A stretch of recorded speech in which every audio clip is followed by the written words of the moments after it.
Every motion, every thought, and every heartbeat requires energy.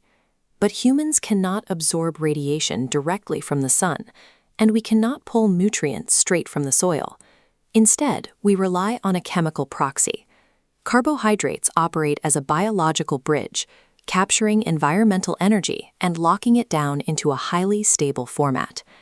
In the plant world, this energy is stored on a massive scale. Fields of wheat and grain pack this sunlight into dense polysaccharides. Other plants, like sugarcane, concentrate that energy into thick, fibrous stalks in the form of sucrose. Even insects participate in this accumulation, constantly gathering nectar and refining it into the dense glucose and fructose found in honeycomb. The human body demands a constant, uninterrupted supply of this chemical fuel.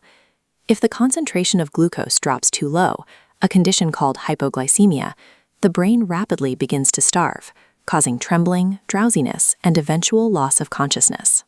The problem is, these natural polysaccharides are enormous. They form intricate webs of branching carbon chains, physically too large for a human cell to absorb. To extract the energy locked inside harvested grain or sugar, the human digestion system must aggressively tear those structures apart, dismantling them into microscopic, isolated fragments. This demolition process is called catabolism. As carbohydrates pass through the digestive tract, specialized enzymes relentlessly attack the chains, snapping the bonds holding them together.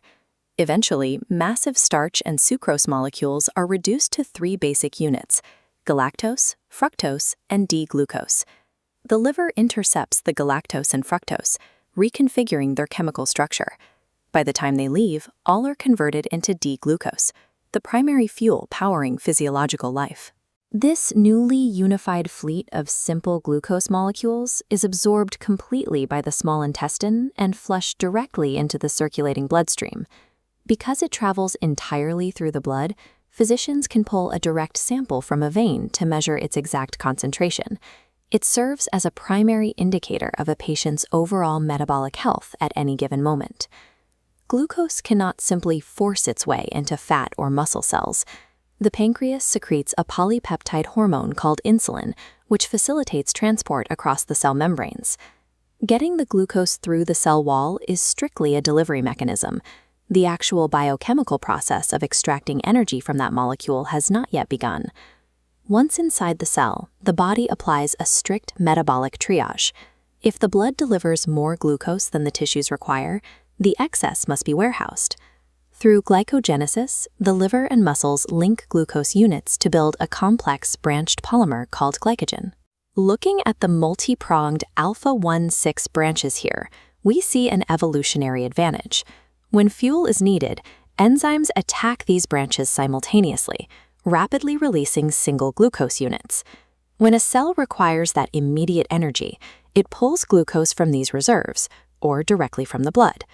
The fuel is routed into the extramitochondrial fluid, the cytosol, kicking off the chemical engine of life known as glycolysis.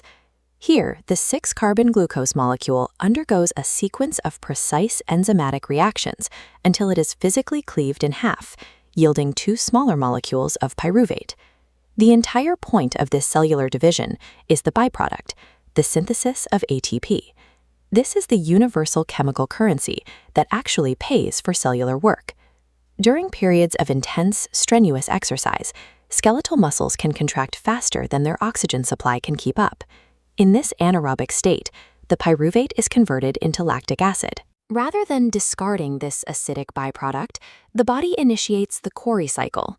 The lactic acid diffuses out of the muscles, travels back through the blood to the liver, and is systematically reconstructed into fresh glucose.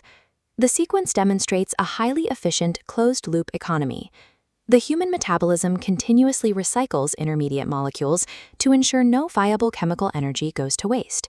In total, this meticulously regulated sequence of breaking down, storing, and oxidizing carbohydrates supplies over 50% of the daily energy requirements for the entire human body. For the brain, the dependence is absolute. The neurons governing human consciousness rely almost exclusively on this continuous stream of glucose to function. When we examine peak physical exertion, the strenuous, explosive motion of athletes crossing a finish line, we are witnessing millions of simultaneous glycolytic reactions firing off in the muscle tissue. Every footfall requires an immediate influx of ATP. That output is sustained by a delicate hormonal balance that commands the liver to release its reserves precisely fast enough to prevent systemic collapse. Carbohydrates form an unbroken biological circuit. They capture raw solar radiation, translate it through plant structures, and are systematically dismantled to drive the mechanical action of human existence.